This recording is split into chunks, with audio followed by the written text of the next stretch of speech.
We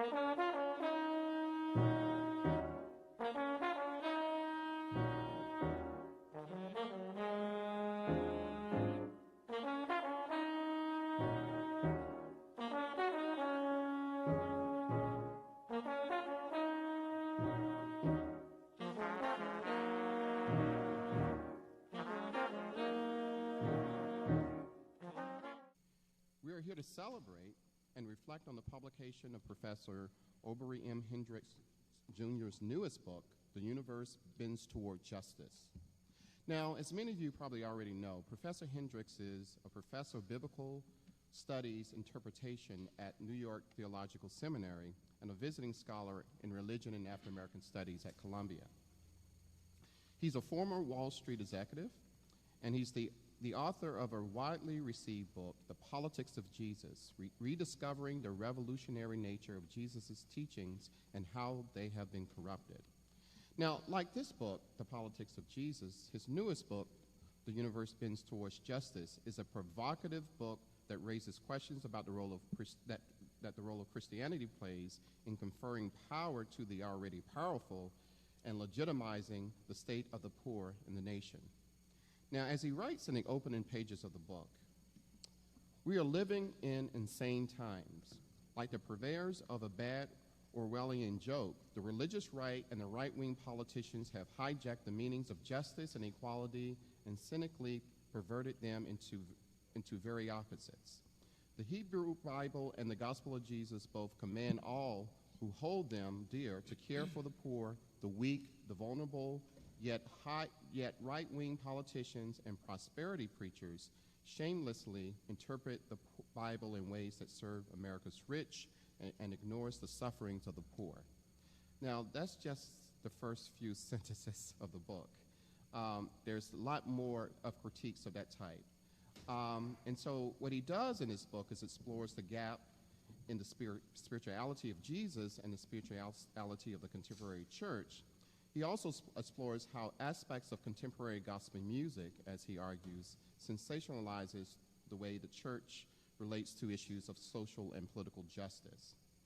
The book also explores, importantly, I think, in these times, how American capitalism and the politics of the religious right betrayed the basic foundations of Christianity. So in my view, Professor Hendricks continues in a great tradition of Christian dissenters, theologians like Henry Emerson Fosdick, one of my favorite theologians, Howard Thurman, and of course Martin Luther King, who I think inspired the title of this book,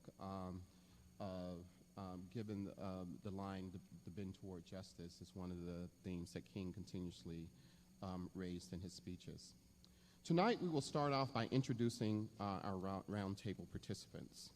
First, just throw your hands up, we're not going in necessary order, is Professor Barbara D. Savage, who is the Geraldine R. Siegel Professor of American Social Thought and Professor of History in the at University of Pennsylvania, where she has taught since 1995. Her most recent book, Your Spirits Walk Beside Us, The Politics of Black Religion, published by Harvard University Press, is a historical examination of debates about the public responsibility of black churches and the role of religion in racial leadership. Professor Savage received her doctorate at Yale and holds a law degree from Georgetown University and received her undergraduate degree at the University of Virginia. Reverend Dr. Serene Jones.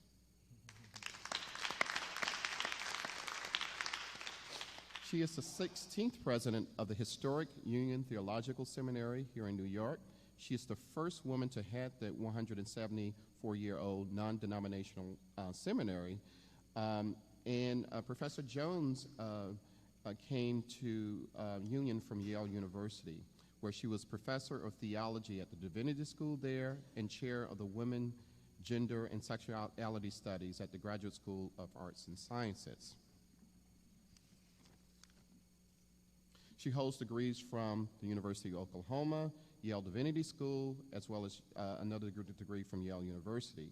Dr. Jones is ordained in the Christian Church, Disciples of Christ, and the United Church of Christ. And also, I have to say, Professor Jones has pulled off a coup we understand yesterday, she will be bringing Professor Cornell West to Union next fall.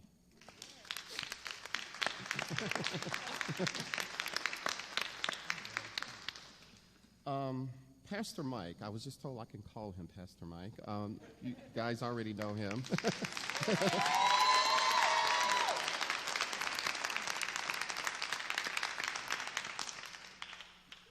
Okay.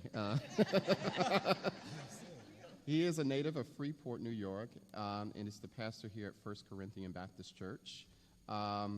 He attended Morehouse College, where he earned a Bachelor of Arts degree in philosophy and religion. While at Morehouse, Pastor Mike accepted his call to the ministry, and since that time, he has preached and lectured at various churches and conferences throughout the country. He also attended Duke University School of Divinity, where he earned a Master of Divinity degree. He is the pastor, I understand, of one of the most popular churches here in Harlem.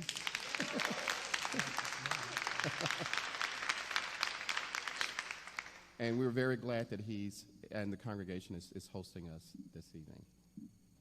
So with that, let's get started. We will now hear a brief statement, opening statement by Professor Hendricks. So that's the way we will go. And we will follow then with statements from each of our panelists, no more than 7 to 10 minutes. And then Professor Hendricks will then respond to those comments, questions, and then finally we will open the audience up for questions. Obery.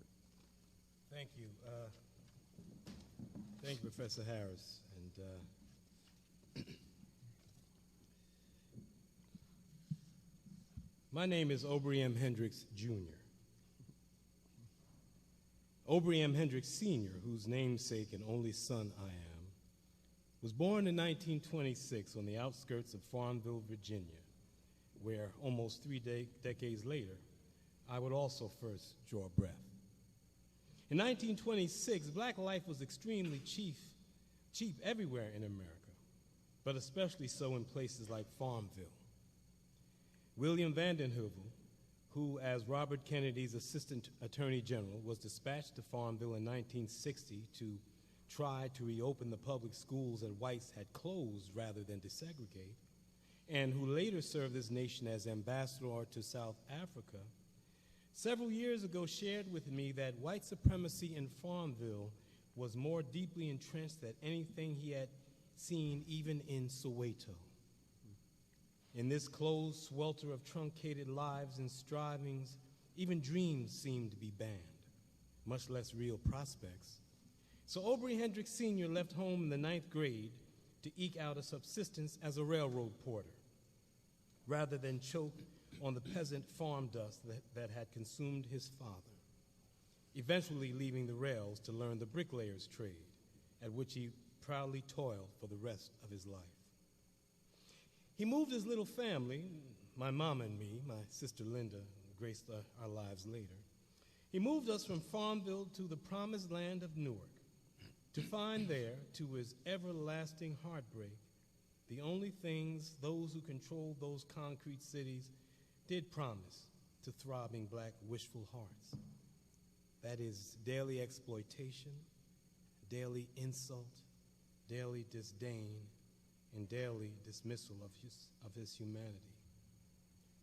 Every day I watched him leave before the crow of the cock to return, exhausted from the rigors of his labor, exhausted from struggling to keep his dignity intact, exhausted from biting his tongue so he could be granted yet another day's exhausting struggle to feed his family. I watched him hide his defeat with wan smiles when yet another of his dreams was thwarted, then watched him gulp Maalox from the bottle to calm the ulcer his brave facade could not fool. Sometimes he could not hide his pain. On those days, his shoulders stooped just a bit, his head dipped ever so slightly, and he sighed more than usual. Yet his dignity never slipped. Like so many men and women then, and so many men and women of all colors today, he suffered in silence beneath the weight of his ironclad social immobility, in a society that did not care that he had a heart and that it bled. So yes, I watched racism hack away at his spirit, but it was never racism alone. It was also elitism, classism, class warfare waged in the name of the Bible, the flag, and the divine right of the wealthy and powerful to remain wealthy and powerful. But equally culpable was the church, the mainstream church that proclaimed its rights to everyone's allegiance, whether actively supporting the political economic system that any Sadducee would love, or tacitly supporting that system by failing to stand against it or even denounce it. The church to whom my father gave his heart failed him. It was a self-righteous yet complicit partner in the exploitive political and economic apparatus that drained women and men like him of their labor and the lifeblood of their dreams, like a company of vampire bats clad in pinstripe suits or ornate clerical garb, according to their fashion. It is because my father dreamed as hard as anyone and worked harder than most, yet was thwarted by a political, social, and economic system for which he was only fodder. It is for this that I have written. I have written as well because all his life he believed in and served the church, its proclamations, and its feverishly performed music. And as his churchly reward, received the preached delusion that it was adherence to doctrinal orthodoxy that would save him, and then only in the by and by. And I have written the universe bends toward justice because, like Ishmael Reed, I too believe that writing is fighting.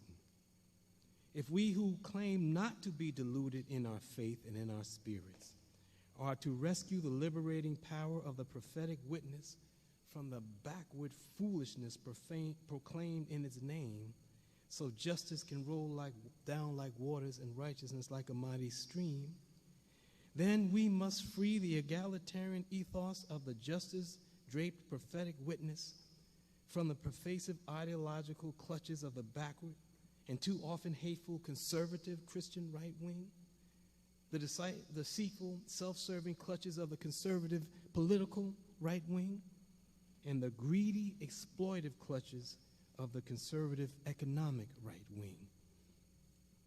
I admit that I have written this book out of hurt, but I've also written it out of hope. Like Martin Luther King Jr., whose quotation graces this book's title, I too have no choice but to believe that the arc of the universe is long, but it bends toward justice. And so I have written, and so I will endeavor to act, and so I hope we will all endeavor to act. I'd like to thank my colleagues at the Institute for Research in African American Studies at Columbia for staging this event, New York and Union Theological Seminaries for so graciously co-sponsoring this event, and Pastor Waldron and the people of 1 Corinthians for opening their home to us.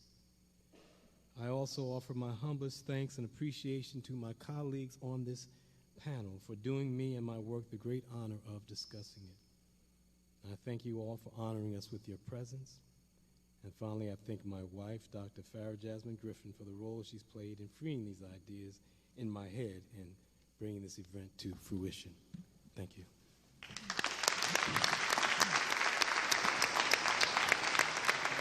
Yeah. Dr. Jones. I was trying to reverse the order. No, that's okay.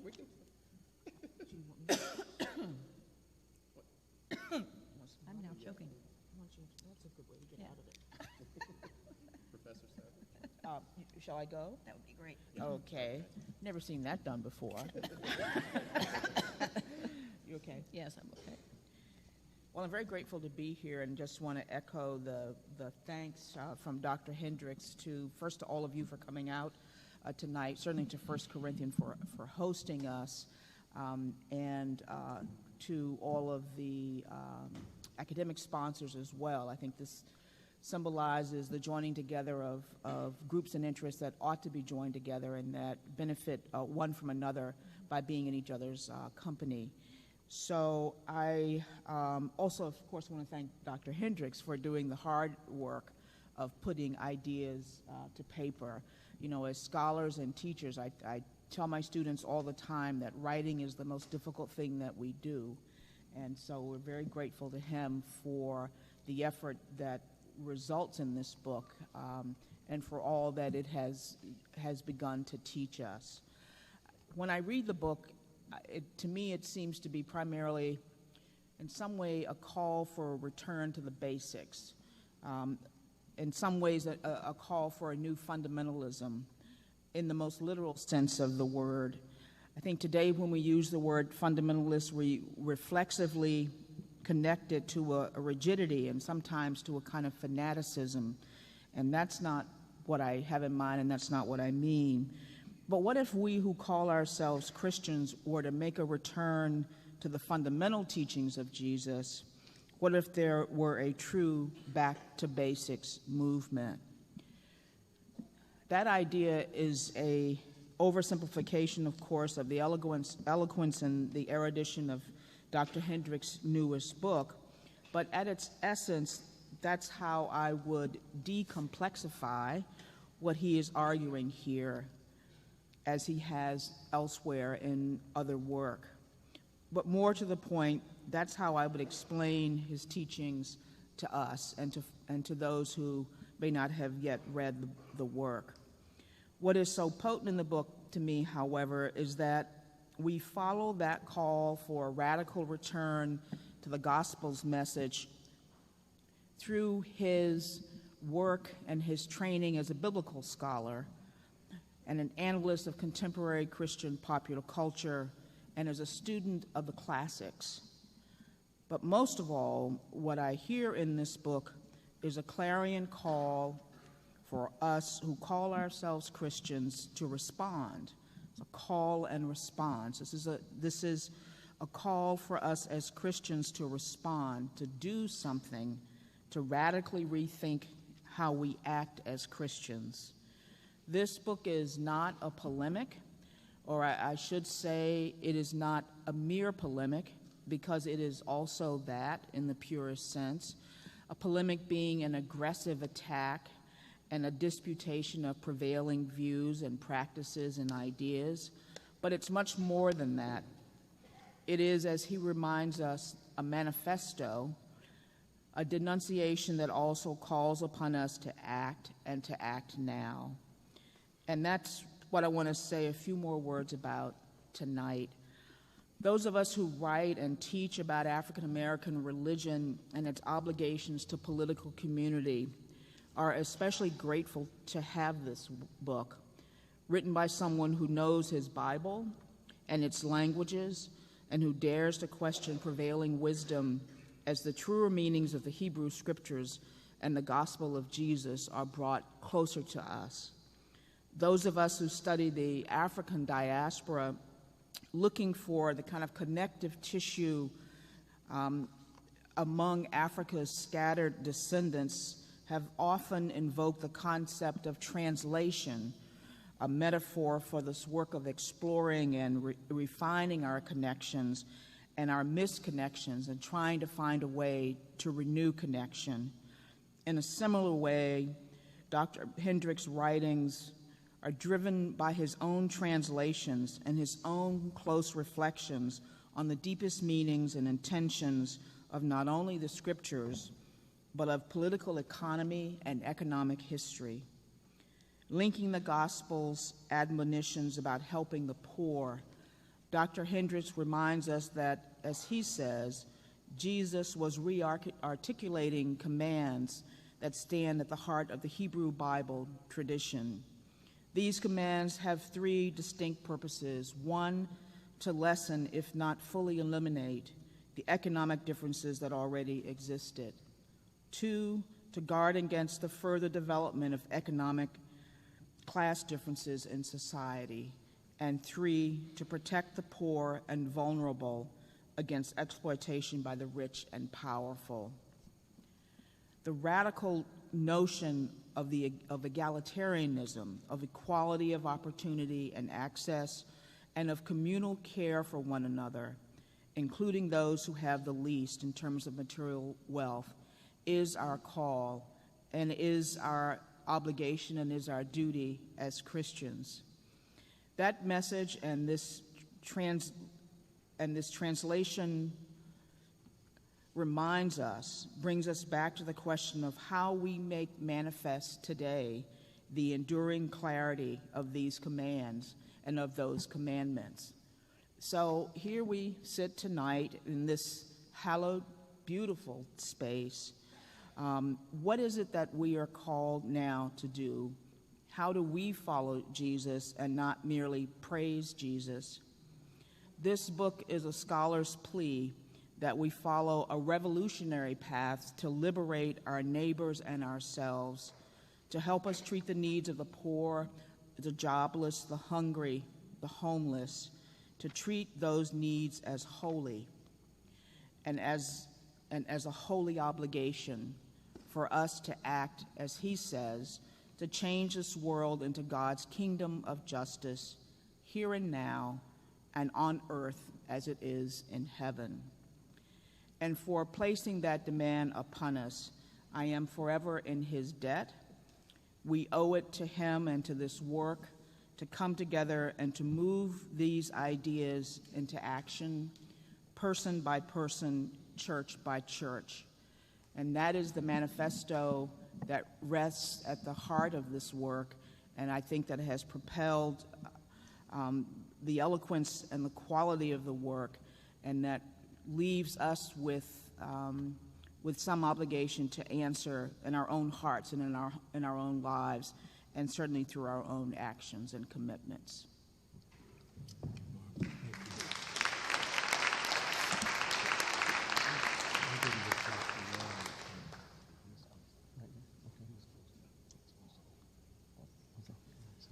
So, Pastor Mike, I'll finish up since you're going to finish up? Oh, okay. I'm not getting... You know what? I'm glad you read it. Let me first welcome everybody to 1 Corinthians. I'm thankful that Professor Hendricks wanted to come here because I think that doing so affords an opportunity for us to be engaged with the work that he has been led to do. And I'm thankful for those who've come, Dr. Jones and a friend of mine, Dr. Savage, who's here. And so I'm thankful for that. I come to this conversation with a tremendous passion for the church, and a passion that has slowly developed, firstly, as myself not being a willing participant. If I would have asked myself 20 years ago, would I be pastoring the church, my answer would have been no. Because 20 years ago, I had a tremendous disdain for the work of the church. And I thought that the church was impotent to really affect the kind of change that I thought necessary in our culture, especially within the African American community. But as I share with many people, I feel that God severely tricked me into this space. And once I went into the church and gave my heart to it, I found out that my running was in vain, that this was the place that God had called me to work.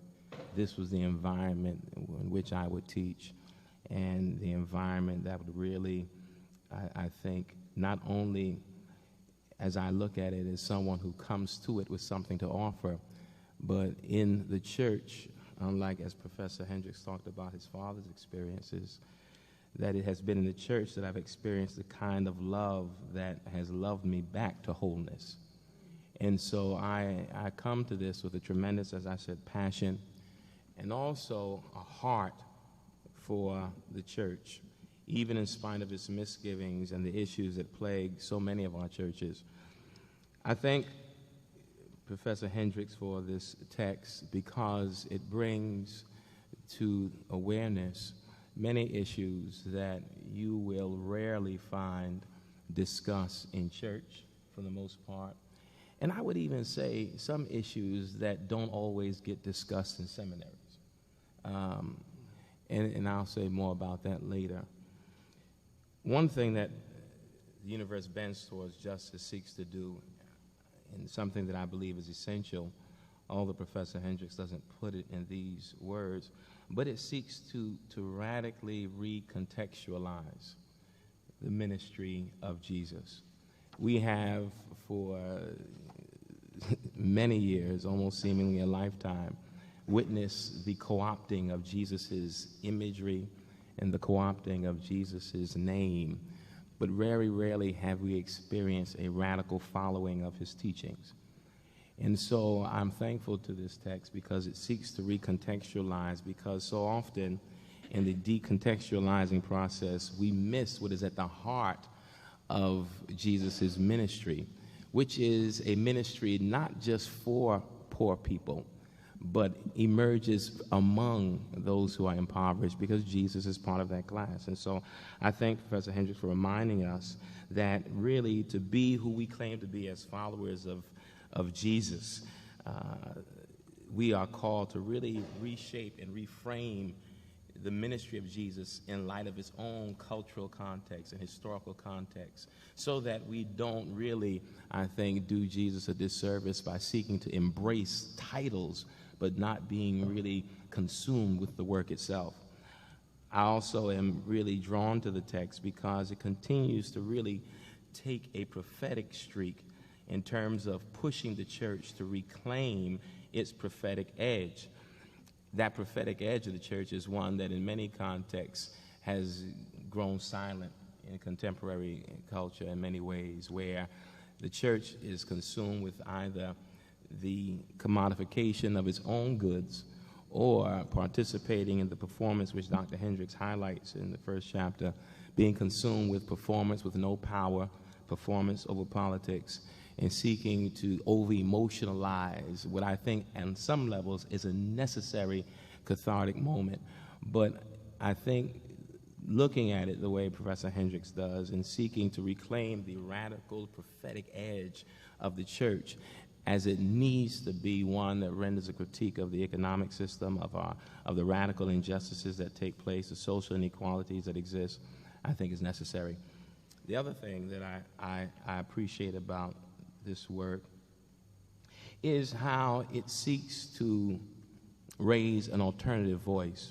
If you listen today to much of political conservative talk that seeks to co-opt religious language, it gives the opinion that those who speak on behalf of God think one way, and that way is not the way of those who struggle, who are suffering in this country, but it seeks to affirm the position and the power of the privileged.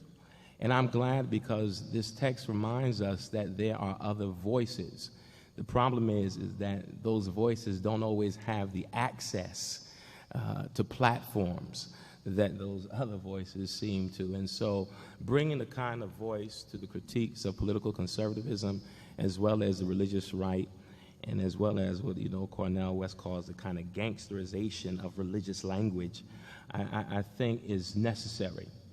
And so for that work, the universe bends towards justice, I think, is invaluable.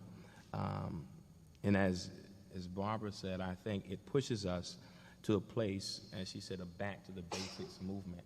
That movement is taking place in many churches where I know I can speak for 1 Corinthians, but that movement is taking place where we are seeking to recontextualize the ministry of Jesus, and also take seriously our call to be prophetic.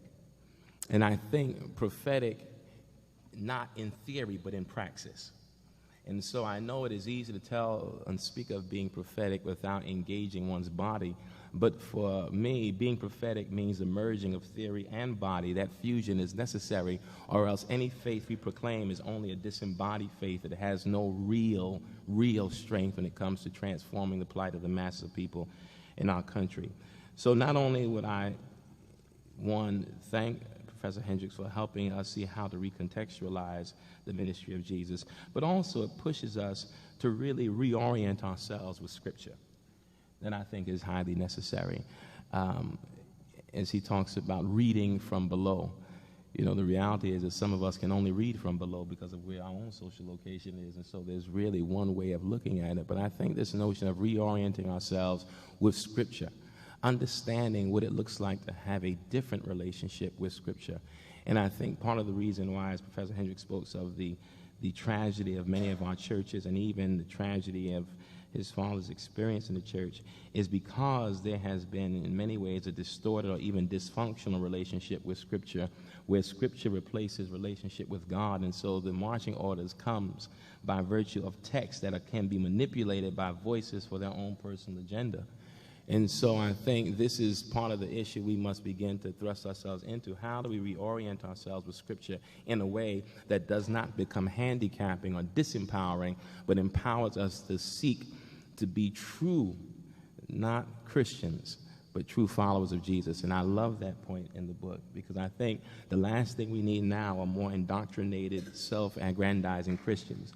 But I'm convinced that we need more people who take Jesus and the gospel ministry seriously, and more churches who seek to follow in the footsteps of Jesus and not simply use Jesus as a tool to further oppress those who are trying to break free from oppression. And so I think that is critical. But then lastly, and I'll stop, I don't want to kill my 10 minutes. But, and I'm glad we have this company up here, because I also, as we begin to engage in conversation, I would really want to also push us to a conversation. My struggle as a pastor is that when I was in divinity school, and I was blessed, I had a mentor who passed away in 1995, but who challenged us. His name, and Professor Hendricks, I'm sure you may have heard of him, Frederick Herzog, was my mentor, was one of my professors, and a tremendous human being, period. And I appreciated Dr. Herzog over the years because of his willingness to engage the church differently. Dr. Herzog, in his last article before he died October 9th, 95, his article was entitled The New Birth of Conscience. And in my personal conversations with Dr. Herzog that preceded the writing of this article, he said something was radically wrong with theological education.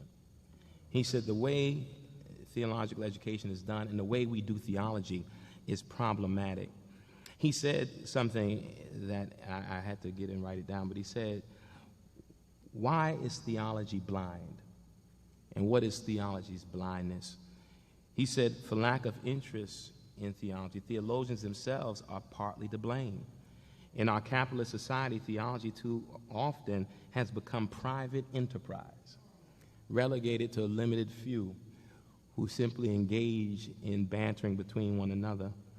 We must abandon a theology of private self-consciousness and think more not about God talk, but as he said, God walk. And God walk would be a fusion, again, is something I said earlier, fusion of our bodies with our words, and in truth would be established by that which we would be willing to lay our life on the line for.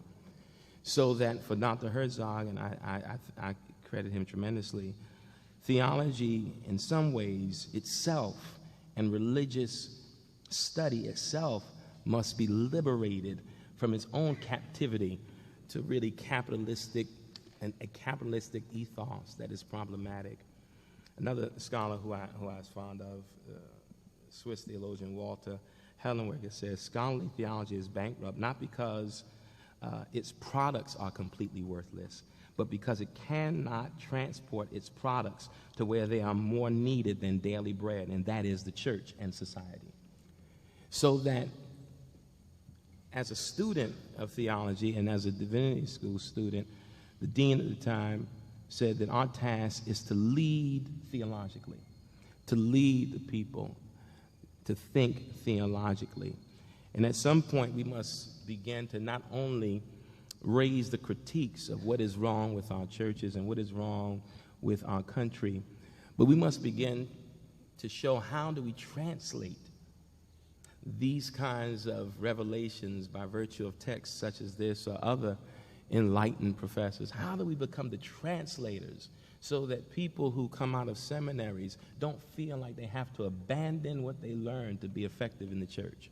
Mm-hmm. And so to me, that is the real challenge. How do we help shape those who take the prophetic edge seriously? How do we help shape the next generation of public theologians in the church who seek to recontextualize Jesus and take the Jesus movement seriously? How do we empower another generation of persons who simply do not want to be part of a church, but want to be part of a movement.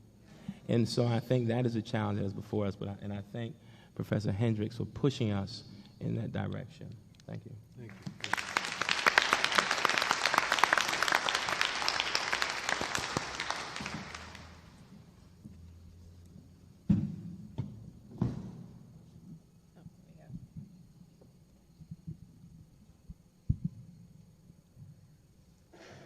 So I also want to thank Pastor for welcoming us here, and the esteemed conversation partners, and our author for creating a context not just to discuss this book in particular, but all of the issues that the book raises. In terms of celebrating the dimensions of the book that jumped out to me most immediately, I think many of our colleagues, both of you in the introductory comments, have highlighted them. I just want to say at the beginning that it strikes me that one of the biggest strengths of the book is this remarkable capacity to take very clear social analysis and biblical study language and intersperse it with poetic language and stories and a kind of vivid quality to engagement that is hard to find in books today that are moving back and forth between those languages. I also am particularly struck in this book, as I was in your previous book, and this is a self-interested comment on my part, but the degree to which your experience as the president of a seminary, but also as a business person, gives a kind of pragmatic, grounded edge to the social analysis, always coming back to the question, not just generally speaking, what should our politics be, but more specifically, why do groups of people behave the way they do, and what does it take to change behavior and to create new kinds of social order? Those are the questions, not just of a theologian, but of an administrator. And that is a voice that is often completely absent from our discussions of theology and Bible. And more of that, I would hope, will come in the future. I found myself in reading this torn, struggling, stretched in the space between two communities. In your opening comments, I was reminded of the context in which I grew up, which was rural Oklahoma. And in the community where I was raised, a very mixed batch of people. Some arrived in Oklahoma, Lutherans from Pennsylvania. Some came on the Trail of Tears from the southeast. Others arrived along with Marcus Garvey in the hopes of carving out a space for a new life. And in the early settlements, there was this great populist aspiration grounded in Scripture that led the people of Oklahoma to elect the first and really only socialist governor ever to be elected. It is now, in the context of that same community, the most right-wing state in terms of its voting patterns in the country. Time and again, if you want to know where the Tea Party is strong and where the right wing's moving, you go and look at the polls of what's happening in Oklahoma. Now that's a remarkable coincidence of language, and one of the complex dimensions of it is you could probably hear the same sermon in a church today that you heard 80 years ago when it was voting socialist, and it puts before us the question of how does this religious language work sometimes in ways that the same words produce different kinds of social effects. And I think that's a puzzling thing as a pastor to think about. What is the relationship between the actual words you're using and the context of the community in which it is enacted in terms of how we think about what we mean? The other place in which I live is Union Theological Seminary. One of the interesting things about Union is it's actually a place where there's absolutely nothing that isn't talked about. In fact, sometimes I wish we weren't talking about so many things.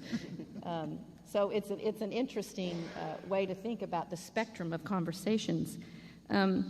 But at the very time Oklahoma is going right-wing and you see the collapse of the church, pouring in the doors of Union are a new generation of young seminarians who are headed back into the church with grand aspirations for its revitalization. They do not come as seminary with aspirations to be in any way grand in terms of their social status. Nobody goes to seminary anymore because they want a big fancy job. I don't know. Well, They hope yeah. for mega I mean, you think they hope? Yeah. Well. Are there enough of them around, though, that it makes? Make your point. Okay. That's a You can argue conversation. about it. You can argue We'll about argue about it. But so I see this world springing to life in a church that's, in a sense, coming up through the cracks. A kind of organic movement that, in some ways, is being expressed in the streets of New York tonight. The question I would like to bring to us is what that is all about with regard to notions of hope. I would like to ask you a couple of questions that I think would be interesting for me to have a conversation with you about, perhaps for us to reflect on together. I was fascinated by the way in which you move back and forth between structural social analysis, economic systems, and the language of individual people's agency with respect to their own implication in the very systems that are killing them. And that seems to me to be a very deeply biblical theme, and one that stretches us at every moment to never collapse onto either side of that discussion. But in a way, I wish I had heard more about, and this is my own old-fashioned religion coming out, sin. And sin in the individual, prideful, inevitable cracking of the heart that happens as avarice controls our desires, and how that fits with a critique of capitalism. Connected to that is also a question of, there is hope in the book, but where does that hope spring from? And this is a question about how you understand who human beings are and what makes us hope and what makes us corrupt. And how do we account for that hope? It's all over the book, but the features of who we are, I think that what's happening right now in our nation is a groaning for a kind of meaning and connection that has been lost, that's coming up out of the bowels of our lives, rather than from a well-constructed pulpit of our lives. And I'll end on this in terms of a question. The Jesus you describe is, in many ways, I had a wonderful church community that I grew up in, the Jesus that I was raised on.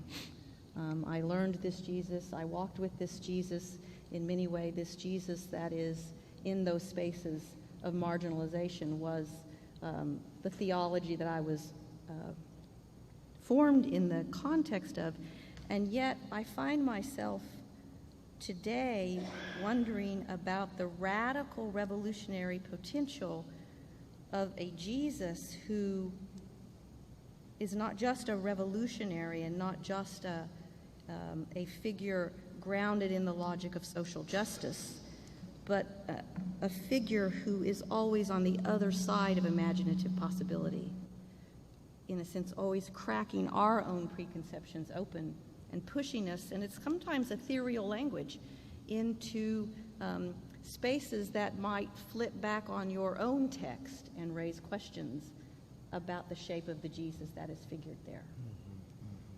So it's this Jesus that's in the cloud, in a sense, and the kind of liberative potential that lives there.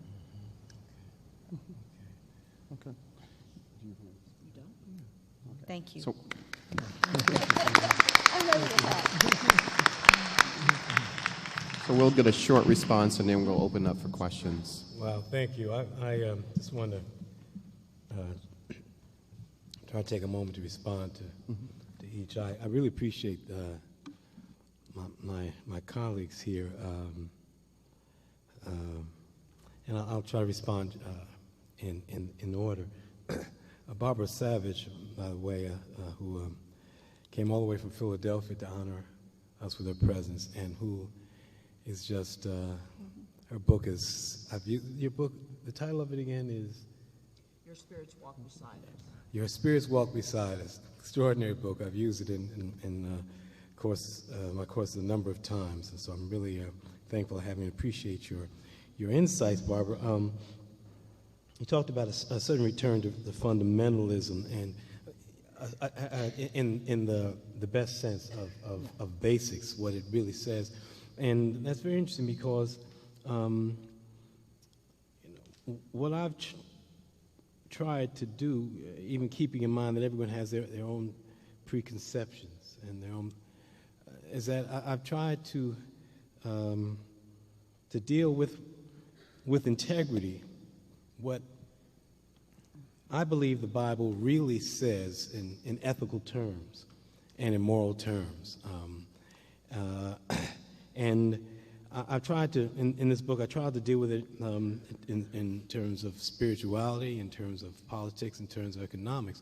In terms of spirituality, there's an essay on gospel music. And the title is, I Am the Holy Dope Dealer. It comes from a quote from Kirk Franklin. It says, I am the holy dope dealer, and Jesus rock is the drug I'm dealing. And it'll give you a high like you never had before.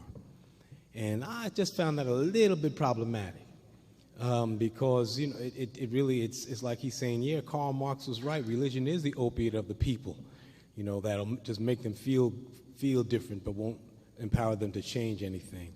And so I spend a chapter looking at gospel music, its performance orientation, its early self-definition. You find the early gospel singers calling what they did clowning and trickeration. That's how they defined what they were doing early on.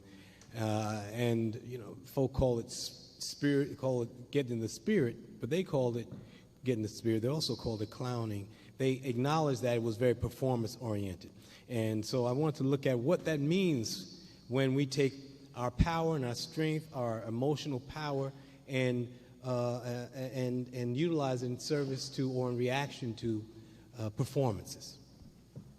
I'd like to talk about that a little bit more, but maybe we will, and we have question and answer. But for me, gospel music, contemporary gospel music has turned out to be very, very problematic because if you do everything that these songs said, almost all of them, it'll change nothing in this world. Change the way you feel, and it's entertaining. Now, if we want to call it gospel entertainment, that's one thing. But if we want to call it gospel and act like we're calling the power of God to change the world, most gospel music doesn't even acknowledge the realities of the world. It doesn't talk about oppression at all. So how can we hope to change it if we don't even name it in our primary mode of expression? Also tried to deal with what the Bible really says in political and economic terms, because the religious right has hijacked all of the definitions. And when you hear folk talking about freedom is the main, is what our economic system should be about rather than responsibility, when it talks about individuality rather than responsibility for our neighbors, it's like these folk on the religious right, no matter how religious they claim they are, they seem not to realize the Bible said, love your Lord your God, all your heart, soul, mind, and strength, and love your neighbor as yourself. So we have to get back to the fundamentals of that. And in order to do that, of course, had to engage political conservatism, its principles, and really its economic principles on their own ground. You know, folk, we remember trickle-down economics, right? Reagan and his trickle-down economics. You might have heard the name of Milton Friedman thrown around, and Austrian economics that Ron Paul's throwing around. Not only are these not good for the average people, they are demonically anti-Bible. Demonic because they are counter to the very basis of the biblical message, but this opposite of the biblical message is given to us in the name of the biblical message. To me, that's demonic. And it's demonic also because it has so many people in its thrall. So we have poor folk who are who would suffer from Herman Cain's 999, for instance, who are supporting Herman Cain's 999. That's sad and that's sick, and Jesus would have a big problem with that. And also politically, political conservatism, the basis of it is preserving power and privilege where it is, conserving power and privilege where it is, basically. That's a nutshell definition. And so that's getting back to the basics of the fundamentals of Jesus. So Barbara, I really thank you for raising that, because that's really what I tried to do, to look at. In terms of Pastor Waldron, you know, as you talk about the church and its importance, you know, I did not. I mean, I thank you for talking about that and about trying to recontextualize the teachings of Jesus, because really Jesus did say, "Follow me." He didn't say, "Praise me." He said, "Praise God." Didn't say, "Worship me." He said, "Worship God." He said, "Love me, admire me, but follow me." And that implies ethical action. You can only follow. You follow deeds. You don't follow beliefs. You can't follow that. You can hold that, but you can't follow that. He calls, tried to lift up what it means to follow Jesus in social, economic, and political terms. And today we need to talk about policy. What does that mean? It's policies that run our lives and that are distorting our lives. And we have people running government who are purveying policies in distorted ways to us that can crush our coming generations. And it's time that we start really dealing with particular policies. For instance, if you sign an anti-tax pledge, you'll never raise taxes, that's saying, and then claim you are a person of faith, that's ridiculous, because what you're saying is, no matter who starves, no matter how much the children of God need, I'm not going to respond to that. I'm going to hold to my ideological pledge. That is, speak of sin, that's a sin. And that is more than individual sin, because you're hurting many people.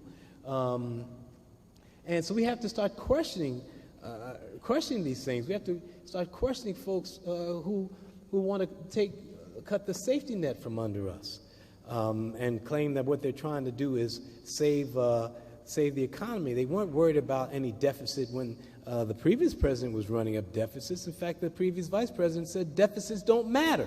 He said that out of his mouth, and nobody said a word.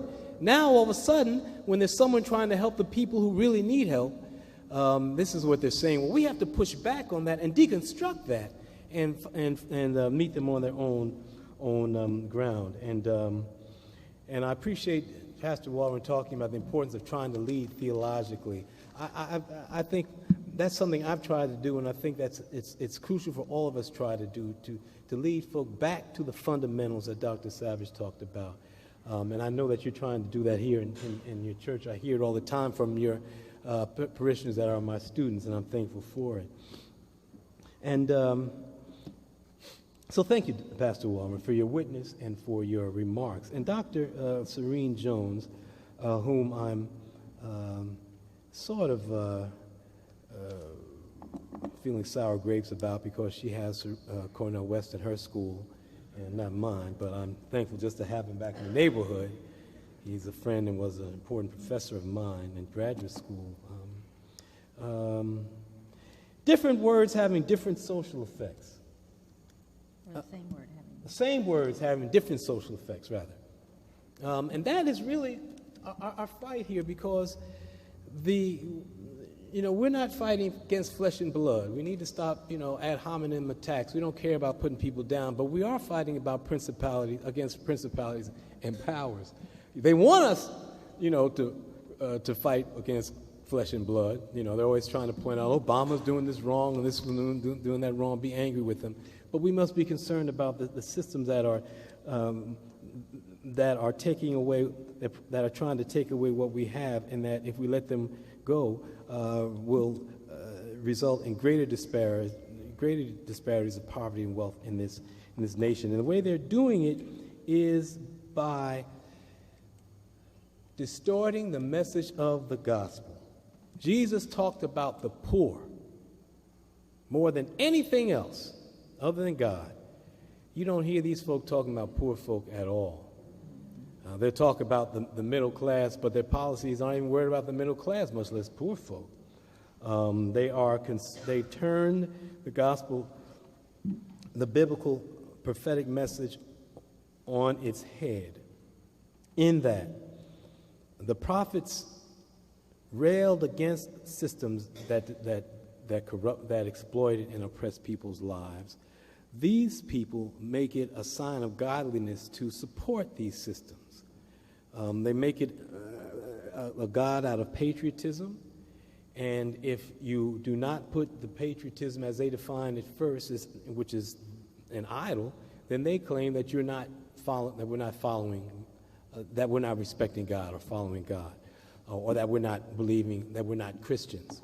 We have to turn the table. We have to say, Grover Norquist, you and your no tax pledge, you got to prove to us that you're Christian or that you're a person of biblical faith, because you ain't shown it so far. Newt Gingrich, Lord, no, we don't even comment. Herman Cain, who gave a sermon that said it was a liberal court that crucified a conservative Jesus. Now, I know that he's about the most backward thing we've seen on the political scene in a while, but we still must push back against these things because there are people who believe them. So yes, same words are used differently, but we have to reclaim them, and we have to reclaim the basic egalitarianism of the biblical message, which says that all God's people have the right to be all right. Everyone's supposed to have the same access to the tree of life. Everyone's supposed to have the same access to opportunity, and Jesus said it in Matthew 25. He said, those who are going to be who are going to go to hell, this is the only really judgment he gave where you're going to go to hell, are those who do not clothe the hungry, do not clothe the naked, and feed the hungry, as you have not done it to the least of these, you have not done it to me. We have to reclaim that and reassert that as the basis of the gospel. He said, the Spirit of the Lord's upon me because he's anointed me to preach good news to the poor, which is about changing the structures that make and keep people poor so there'll be no poor. We must reclaim that and say, this is what it means to be a Christian politician, a Christian policymaker, and reclaim that ground. And lastly, it means that we must reclaim our agency and our responsibility. And as Pastor Mike, I like to say that Pastor Mike said it, we must reclaim what it means to be followers. He didn't say, puff yourself up, talking about I'm Christian, or I'm saved, sanctified, and washed in blood of Jesus. He didn't say that. He said, be a follower. And that means to look at what his path was. And you follow it.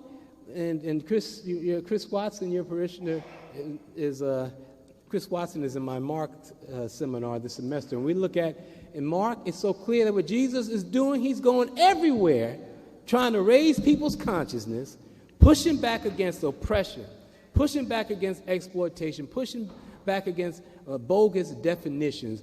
And that is the model we're getting of what it means to be a follower, and ultimately, I guess we'd say to be a Christian if you want to go that far. I don't even know if we need to name ourselves anything. I think we need to stop naming ourselves and start showing who we are. So I thank you for your comments. These are my responses, my thoughts that come to mind, and I hope we can have some conversation before we open for questions.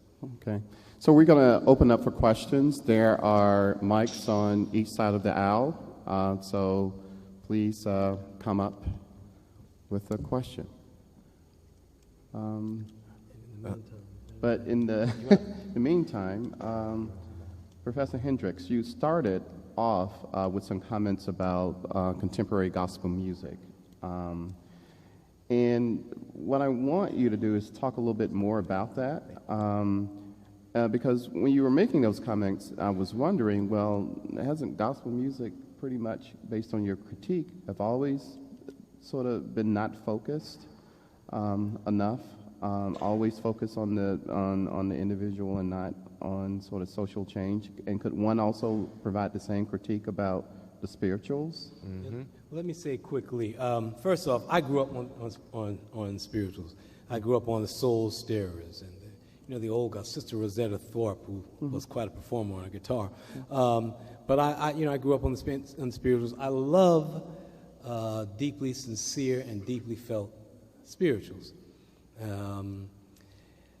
But we have a difference between deeply felt gospels music. And I also grew up on the spirituals, of course, but we have a difference between the spirituals and the gospels. The spirituals talked about, they have what we call the eschatology of justice. The spirituals talked about the Exodus, how the Hebrew children were liberated from Pharaoh, and talked about the Daniel in the lion's den. He was rescued, and it was empowering. Folk had coded messages. They were singing about, I'll see you over yonder, when they really meant, we leave in the night to be free.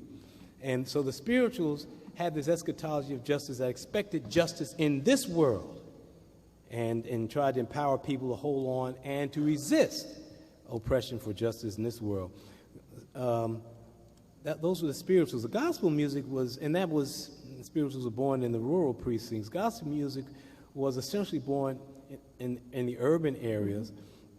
And it was at a time when black folks were just beaten down terribly, at a time when black people, Africans and pygmies in particular, were put in cages at the World's Fair and exhibited like animals. A time when soldiers coming back from World War I were attacked and bloodied and beaten and lynched in the streets, black soldiers, because they dared to wear a uniform to defend the country that would not even grant them rights. And so when Thomas Dorsey pushed for gospel music, he said it himself. Look, he wasn't bringing no bad news, it was to bring good news, to remind people of good things. All right, good. What it means first then is that gospel music was not about inspiring people to fight or to struggle, to resist. It was about, and listen to the words, leave it to Jesus. I mean, which really is pretty much the subtext there. It says that, well, things have gotten so bad and that we really can't, they don't see how we're strong enough to do it, so we call on Jesus or we leave it to Jesus. What we do in the meantime is praise his holy name. I'm not knocking gospel music, but I'm saying that's its basis. And then what we saw was a trajectory of this very intense performance orientation, which became really performance-focused to a large degree. When did that happen? It started happening early on in the 40s, in the 50s. I told you the R.H. Harris said, shoot, all this stuff y'all talking about James Brown doing, this hip-slapping stuff James Brown was doing, I was doing years ago. And we had Professor Alex Bradford, for instance, who won commentator called the Little Richard of gospel music, who jumped all over the place. We had the Sarah, these sisters, the Clara Ward singers. They came out in wigs this high and all matching outfits, and they danced all over the place. We're talking about in the 50s. And now these days we see folk come out with in these, I love them, these great leather suits with 4 or 5 hip-hop dancers around them, and they jump all around and try to act like this is about God. I'm sure God's in there somewhere, but it really is about, entertaining the people. So there's nothing wrong with that, if we call it that. But what I'm saying that it's a squandered opportunity, because if we were able to just put into the music some different lyrics, some lyrics maybe we got from the spirituals, and use that power to empower folk to go out and change the world, it would make such a big difference, rather than being like Kirk Frickson says, being just dope, which makes people feel different, but it doesn't make them act any differently or do anything different in the world except respond to those emotions. So that's one of the essays in the book. You have a follow-up to his? Okay. Yeah. I guess, I'm in no way an apologist for contemporary gospel music. I grew up United Methodist Church, hymns and anthems. But I would say the critique you raise of contemporary gospel music, I don't know if I need contemporary gospel music right now to be a clarion call to prophetic social justice. I think that, and I'll follow up with a couple of comments. One, when the comparison between contemporary gospel music and the spirituals, I think you have to do what you suggest in the book, which is always maintain its social location. Those codified songs that were sung in a context where they had no other vehicle to voice their concerns. So that the codification of the singing became a way to communicate in a way that from the outside seemed passive, but internally they understood what was being said in a time where there's no real vehicle to voice their frustration. Now, I'm going to jump, this is I'm going to try quick with it, but in the context where the vehicles are available, I don't know if the music needs to do the same thing. Because I'm in a place where I don't know now if Kirk Franklin needs to have a justice-oriented eschatology. I need the preacher to have that in the pulpit, so that as the trumpet, as the scripture says, the trumpet makes an uncertain sound. Who will prepare the people for battle? I view the proclaimer as that trumpet, as the one who must rally the troops. Jesus did not have a praise team. So therefore, for me, music is a tool, but it is not the thing that ignites the kind of prophetic social engagement that I think will lead to the transformation of so many in our country. The pronouncements from that pulpit, the proclaimers, the preachers, the those people who are given the task to give voice to the struggle, as you're doing in this text, have that task. And then I don't want to also, and again, I'm not a defender of Kirk Franklin. I got issues with Kirk too. But I would also keep that in context. Kirk Franklin is an entertainer. And an entertainer knows his or her audience. That quote of Kirk Franklin does not come in an interview in Theology Today. It comes in an interview with Vibe magazine. Kirk knows who he's talking to and who's reading this book, or the magazine, in the language of that context. And so even, I'm not saying it's the right thing to do, but I think he's speaking in a way, and as you noted in your book, for the audience that he's dealing with, more hip-hop, urban, young, contemporary.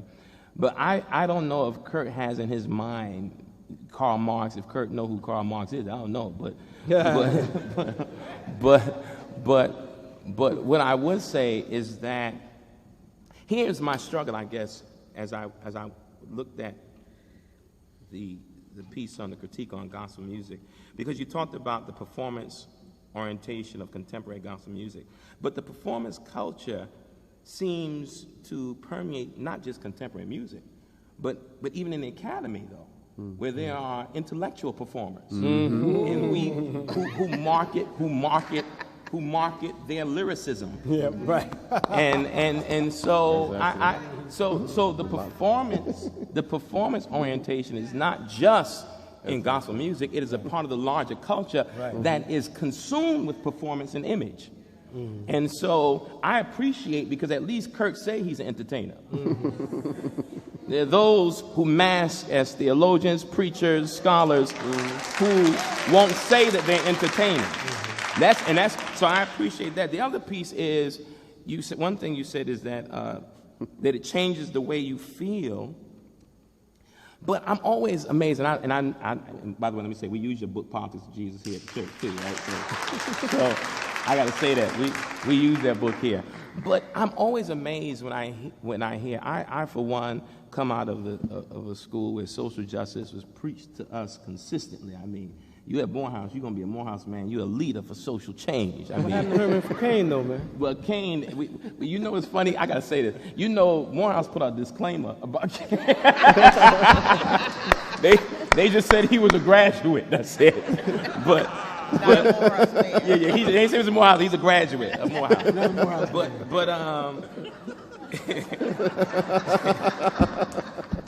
But one of the things that captures me about your writings and also about this Jesus movement is that I do think that Jesus' movement, among any things, and Dr. Jones kind of pushes us to that place, seeks to affirm the personhood of human beings. It is a both and. There is not just the notion of radically changing the structures that keep people poor, but it also, because if you change the structures that keep people poor, but then the poor people don't know how to find value in their being, then it is a waste of time. Because then you no longer need the structures. The poor person will create structures that reinforce their inferiority if they're not affirmed and their personhood is not affirmed. So in Jesus' work, because I think it's interesting that Jesus is, especially when you talk about Mark, that Jesus' travels don't go to Rome. Which means that this transformation of the structures is taking place within a particular context, and he is not trying to change the policies of Rome. He's trying to change the mindset of the people in Galilee, so that no matter what the policy says, they know how to affirm themselves as human beings.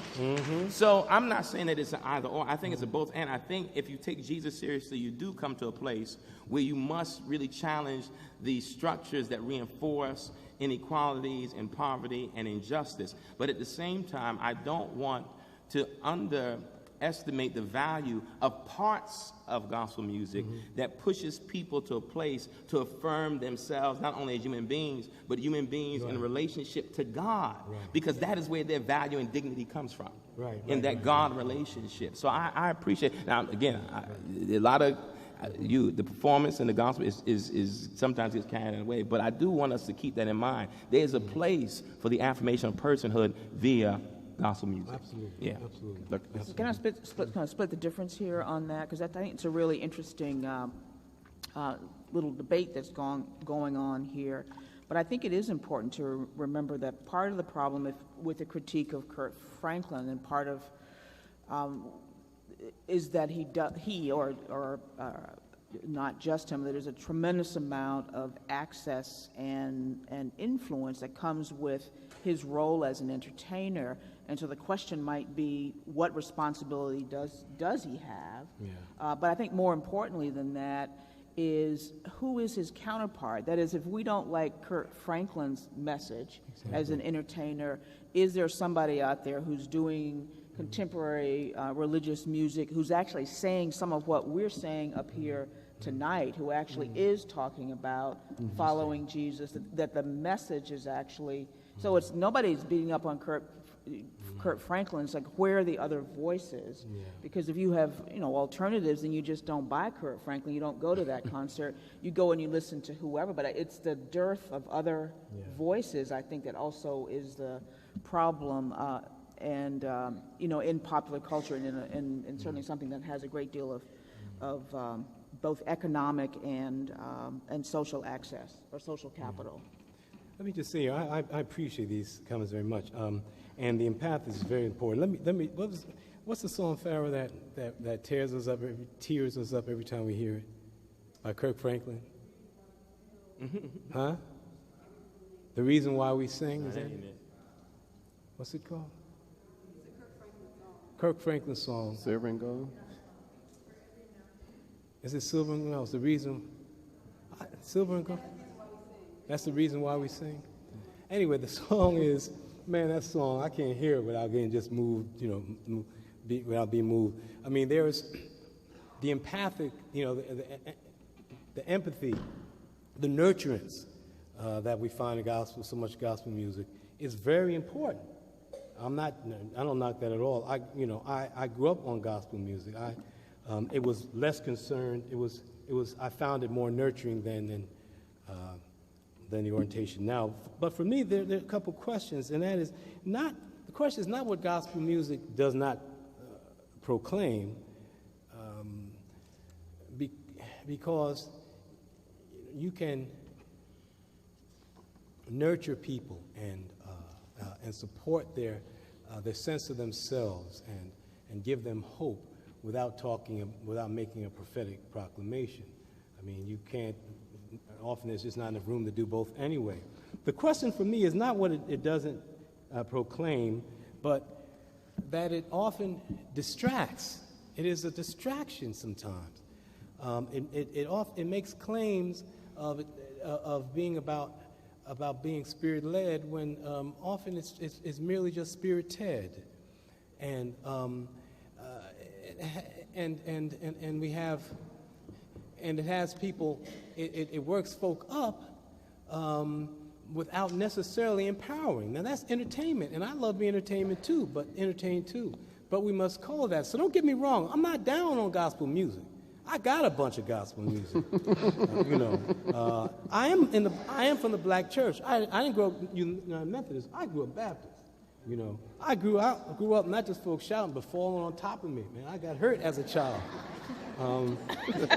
People falling on top of me. And the other question though was, what is it that these folk are modeling then? What does this performance orientation model that is empowering to people? Now, if we say I'm a gospel entertainer, then fine, I'm enjoying you. But if you want to present yourself as you're holy, and you presenting the Word of God, and you represent the Word of God to people, then I got to ask, what is it you're modeling to folk that's going to help them change that's going to help them understand what's going on around them, and not just what's going on inside of them. So when you mention Jesus, how Jesus, you're right, Jesus wasn't just concerned about the structural, but he realized that it was the structural that was distorting people's lives so greatly.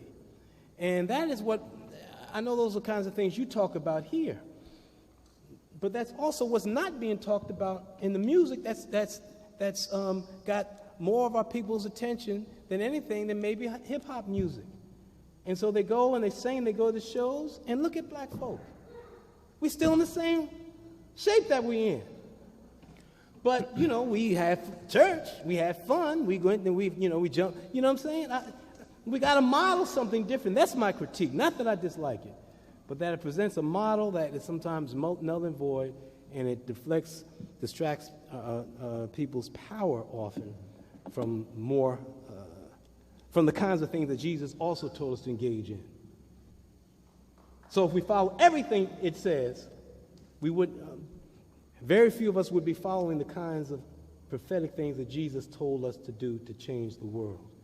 That's what I'm talking about. So we'll be talking about kingdom building as building churches, rather than making this God's kingdom of justice on earth for all people.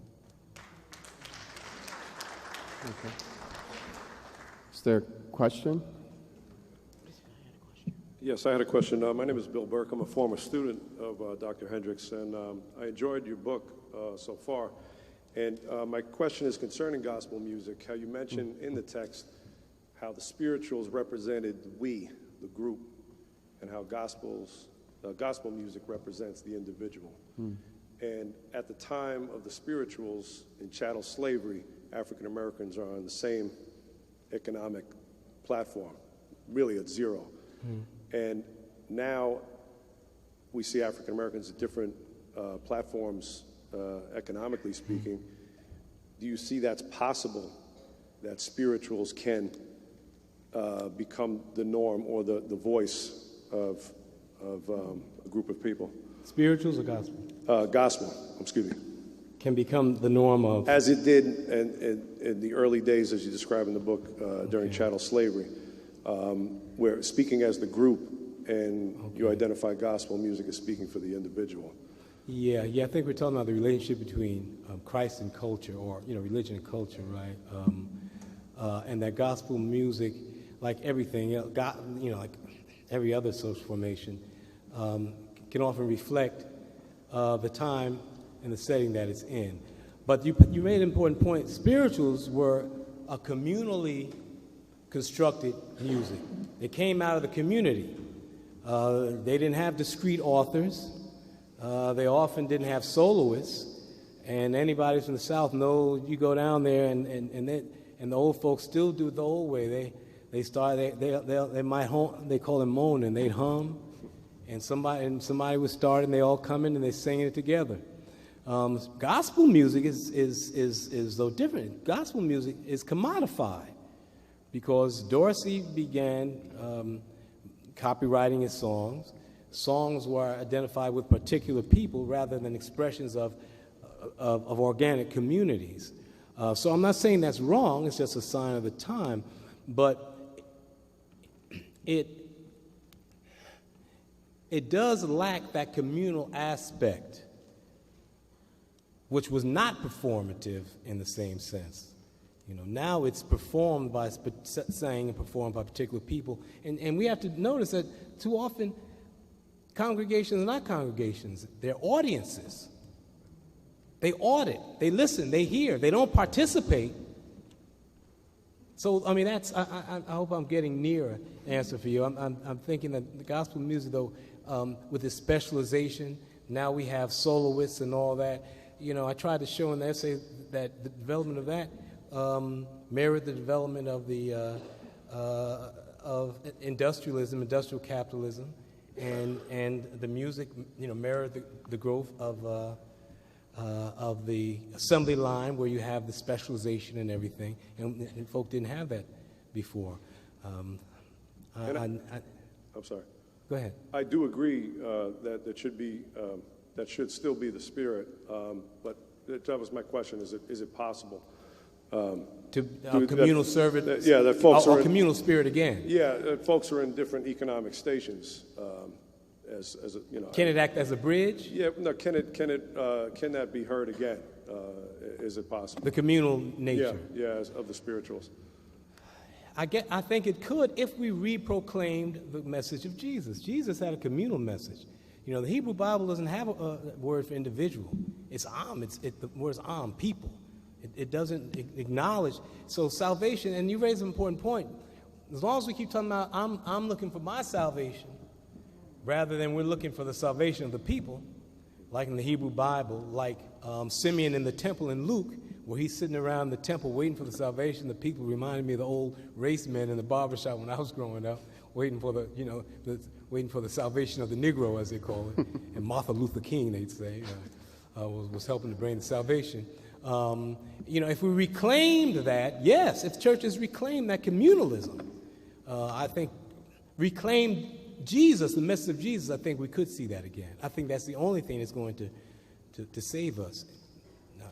Economics is egalitarianism, socially is egalitarianism, and that's the message of Jesus. Everybody as one, as a people. We strive to the salvation of the people, of the society, of the world, and not just, I want to get mine, which, of course, is what prosperity I agree. Thank you very much. You're welcome. Thank you. Let me just say that, so that what you would be calling for in terms of music is the corollary to neo-soul, which was a casting back and a coming forward. So what you really want is a neo-spiritual. Oh, Lord. Go ahead, girl. I would say, you said something. I like how you put that, Mark. The neo. You heard me. I made that word up. She got it from me, right? The neo-spiritual, but it goes back, I think, what you just said, it goes back to what I tried to say earlier, is that his question asks, can it become that? Can contemporary gospel, take on that communal ethos? Can it ever be that neo-spiritual, And you hit it on the head.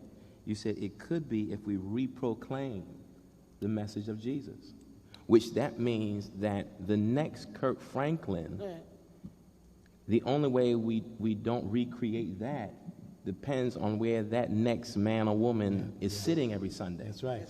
Yeah. And what they're hearing. Yeah, that's right. So that it goes back to the message of the man or woman who proclaims.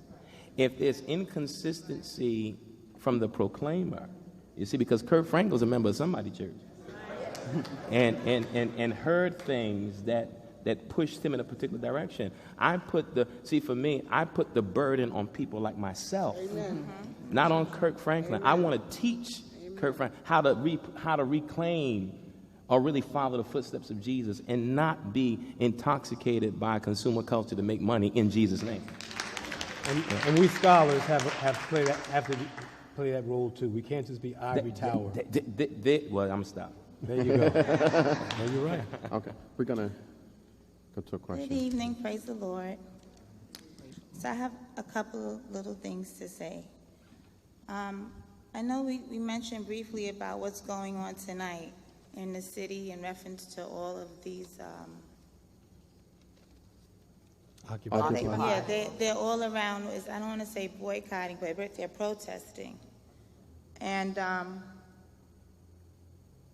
I was really not aware, but what turned me off with them is that they said about 2 weeks ago that they decided to go gourmet because the homeless were coming in the park begging them for meals. Wow. So that could definitely not be anything like Jesus. And I said, well, they're fighting a fight, and it's supposed to be equality, but the homeless don't even get the homeless people. They just get the homeless. So that totally disconnected me from that fight. And then to think that the homeless are not going to eat gourmet. If you're hungry, you're going to eat whatever they have. So I don't know why they thought that would change anything. But it's just such a disconnection from you fighting that fight, but you're not concerned with those people over there. In terms of the music and growing up in the church and being one of those people, and I know I'm not alone, where you definitely was going to church on Sunday, or you must be sick in bed, because you wasn't going to play outside, you wasn't doing any of those things. And I think that at a certain age, you get your independence and you decide that you don't have to do that, so you don't. And I could never identify with songs like Amazing Grace or I'm Going Up to Yonder when I was my daughter's age, 12. And I often wonder if I would have had Mary, Mary, I'm Walking, or It's the God in Me. Would I have been able to just sit there and listen to that and understand it? Some people say, walking takes too long. Oh, okay. They're talking about the walk with Jesus. So I kind of look at it differently. I had a family function full of teenagers, and I discovered It's the God in Me when it first came out, and I played it. My siblings can bear witness to that, and they lost their mind. What is that? Like, oh, must be hip because they like this song. And then they started listening to the music, and then before you know it, they started singing the song. And then every now and then you would hear them singing it because it's about the music. To us, it's the music. But to them, it's the music and the words. When you talk about this song about the dope with Kirk Franklin, I wonder if a drug dealer that heard that, because he would be able to identify with that, especially if you start talking about how you cutting it up, slicing it, and doing all of that. He would be able to identify with that.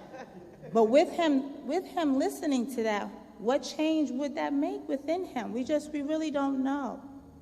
So sometimes when we talk about traditional churches, I surely know that I never believed it when they told me in the Baptist church that I grew up in, come as you are. Just don't come in jeans.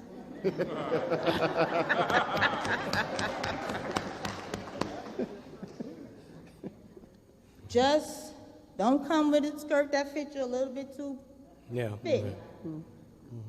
Just don't come this way or that way, but come as you are. When you're able to be blessed with a church or a house of God that offers you contemporary and tradition, you've been blessed to understand that, no, they really mean come as you are. And they mean it on an external and an internal. Okay. Because if you do that, you'll be changed. And then at some point, you may come a little differently on the external. Because you get around some folk. I know you want to cut me off for just 1 second. You get around some folk, and you'll start feeling comfortable, and you'll start being able to understand the word. And you'll start mimicking, you'll start seeing people, and things will change for you. And maybe you couldn't afford that suit, but you will at some point. So we got to be very careful about how we talk about traditional and how we talk about contemporary. One second. I'm not trying to cut you off. I want to respond. Okay. But Go ahead. Respond. oh, you're not finished? No, but I'm Okay. I'm a director for a program, an apartment program. So I'm a human service professional. But in my profession, a lot of us treat the people that we work with the most inhumane. Yeah. But we are human service representatives. And I take it very seriously when I come in here, my pastor or my first lady, or, you know, if I'm sitting down talking to somebody and they talk about how you got to represent all the time, and how I almost am hesitating to speak to my staff or the consumers that we work with about Jesus, because that's not really what our agency said. Oh, you can't do it. But I'm trying to assist you in the process of restructuring and changing your life. It ain't going to happen without him. So I don't know how to not mention him or ask you to, you know, I'm going to pray for you.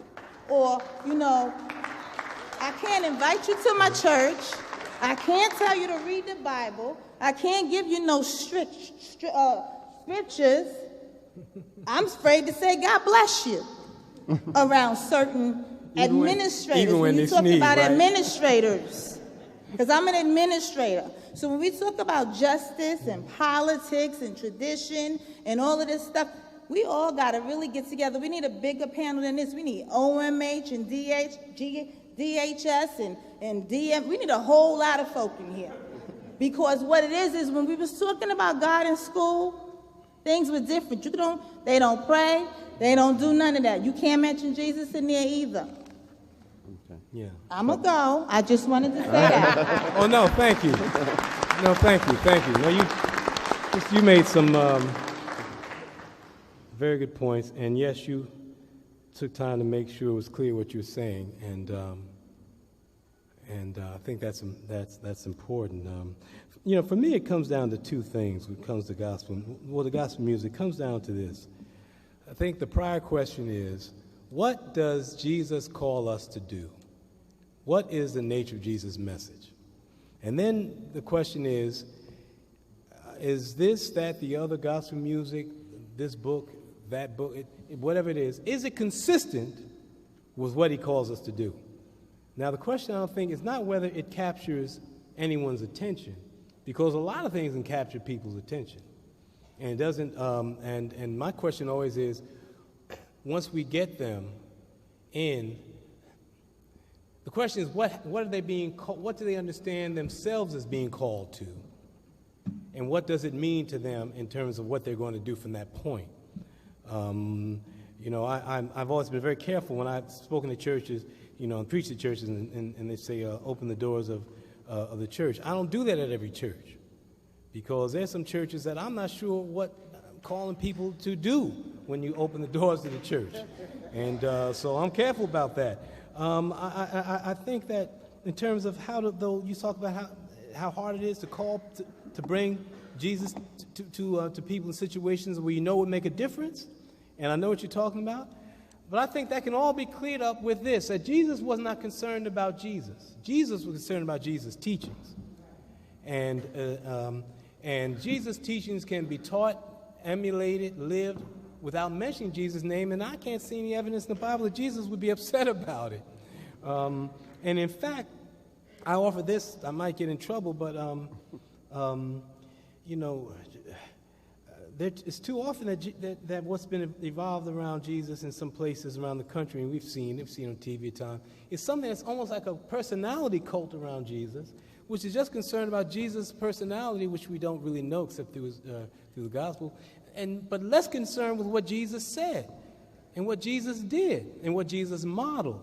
And I think that's really our challenge. What is it that he's calling us to do, and what did he model for us in every aspect of life? And there's still so much to unpack in that. That's why these conversations are so very, very important for all of us. I'm learning from them, and I hope we all are too. Thank you. First, I would like to welcome you all here to 1 Corinthian Baptist Church. Thank you. But I would like to say, when you spoke about, again, with Kirk Franklin, as a person who was in recovery, I was at a club one night, and the record Stomp came on, and a person said, "Why would you play that gospel music in here?" And I looked at them and said, "What you gonna do, leave him outside?" So that being said, you know, like wherever you are, I believe that when he said go, he said go. This is what Jesus said. He said go and to teach the gospel, teach the good news, that's the model that we're supposed to do. We're supposed to model the things that he did. He loved everyone. He said to take care of the least of those things. So when it comes to a Kirk Franklin song or any gospel song, like some people find it difficult to come into a church for the reason that she quoted. You come as you are, but don't wear jeans, or you can't wear hiked up skirts, or because you have to understand, you have people who are out there in the nights who have nothing but skirts up to to their derriere, and they can't afford these things, but they know that there's something that's missing in their lives. So when they give their lives, when they began the journey of accepting Christ as their personal Lord and Savior, they come as they are. And that's what I did. I walked in these doors rugged, and I was just messed up. But I know that God, helped to put things in me to make me a better person, who I am, who he called me to be. That being said, I don't think it's so much of the music, because what you need is someone to teach you the word so that you can go out. And don't get it twisted. We got a powerful pastor and the Reverend Lakeisha. We have two powerful pastors here in this church. One teach the youth. And I think it's wonderful that we have someone where we can look at the Bible for ourselves now, because back in the time that you're referring to, those people weren't taught. They didn't read the Bible. They was told what the Bible said. So they've been misinformed, they've been hoodwinked and bamboozled. So I just want to say, I love the fact that you are all here so that you can get an understanding of where I'm coming from, because this community is in need of a refresher of the word. This is new. This is because the Bible been out for 2,000 years. This is the first time I ever read the Bible. Okay, and I'm 53 years old, and to really get a better understanding of what God is trying to say to me, we have someone who has a man with integrity, and the sister too, my sister Reverend Lakeisha. I ain't gonna leave you out. You know I'm gonna holler you out. But I just want to say how that is important that we have someone who really is steeped in the Lord. Like, the records is fine, because you got to get in where you fit in. If this is where you are, if I'm at the after-hour spot and I hear Stomp, then I'm going to get my praise on in the after-hour spot. Because I'm going to tell you, I was talking to him in there too. I might have been down, but I was not out. And he, one day I just came home because I was really tired. And I asked him, I said, if you just give me one more chance, after I've said it a zillion times, but I said, if you give me one more chance, I'm going to learn to love you. Because I needed him in my life. I need God. And God is with me today. His spirit rests in me. And in me, he finds favor. Okay. All right.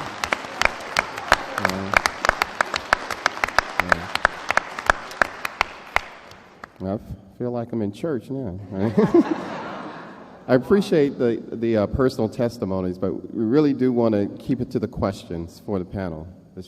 I don't necessarily have no questions, and I'm not going to go forward with the gospel and the music per se. I'm really here to speak on the youth behalf, even though, I got some age to me. But to bring some light and some sense to what's really going on the avenues outside of what's going on at FCBC, it's a culture of youth who believe that nobody's really coming to get us, and we already in the loop. In the loop meaning that as long as it's a good 30 to 40 people who know your name going left to right of your building, you're all right. And with being all right, if somebody tries to question you're all right, then you need to be an extremist.